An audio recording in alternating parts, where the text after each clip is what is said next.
खुलुमबाय गिबियावनो आंनि मुङा हाथरखि बसुमतारी आंनि गामिया बनरगाव थाकथारा आंनि बिसदिसिया अन्थाइबिल बिसदिसि आङो निजिरा सेल्फ हेल्प ग्रुप गावसुंथा हान्जानि सासे सोद्रोमा आङो अमा फालांगि खालामो अमा फालांगि खालामनायजोंनो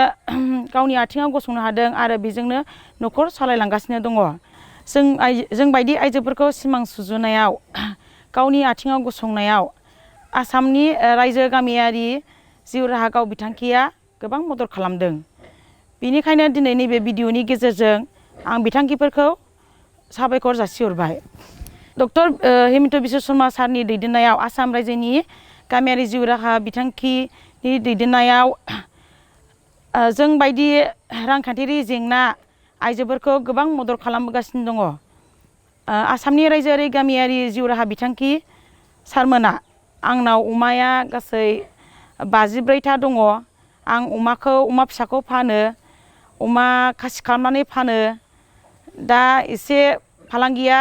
दुरबल नालाय बिनि थाखायनो आंनाव दा गासै 54टा अमा दङ फाननो हाथ'वाखै आङो बे भिडिअनि गेजेरजों बेखौनो बुंनो सानदों दि आं बिटिआरनि सार प्रमद बर' सारनि दैदेननायाव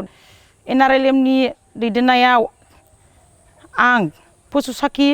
मावदों बेजों लोगोसे सारमोना आंखौ खामानि मावनायाव हेफाजाब खालामदों आङो पिग मिशनावबो एप्लाइ खालामदों जाहोनायाव आंहा मासावनो 30,000 थाङो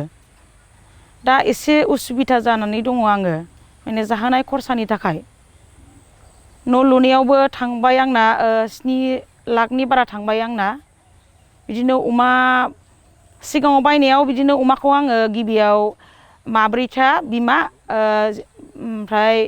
मासे बर लाबोदोंमोन आरो बिनिफ्राय एरै माखासे बिदिनो जन्म जानाय फिसाफोरखौ फानबाय खासि फानदों आङो दा आङो बे पशु साखियाव हाबनानै आङो मिथिबाय माने भेटेनारिनिफ्राय बिजि थुनाय बिदिनो आइरन होनांगौ मुलि होनांगौ बिनि फारसे मिथिजोब्बाय आरो आं सारमोननि दैदेननायाव एनआरएलनिफ्रायबो आं माखासे सुबिदा मोन्दों थांलाय फैलाय हेफाजाब मोन्दों बिदिनो नांगौखिनिखौ सारमोना आंनो बुजायनानै हरदों दिनै आं बेखौनो बुंनो सानो बिटिआर सारनिफ्राय माने पिग मिशनाव एप्लाइ खालामदों नालाय सार आङो एसे हेफाजाब मोनो खोमा सार बेजों लोगोसे एसआरएलएम आरो एनआरएलएम सारनिफ्रायबो गोजोननाय जासिहरबाय सार नोंसिनि दैदेननायाव आं दिनै पशु साखि जाबाय सार आङो बिटिआर गभर्नमेन्ट प्रमद बर' सारनिसिम गोजोननाय थाबाय ঘরে ঘরে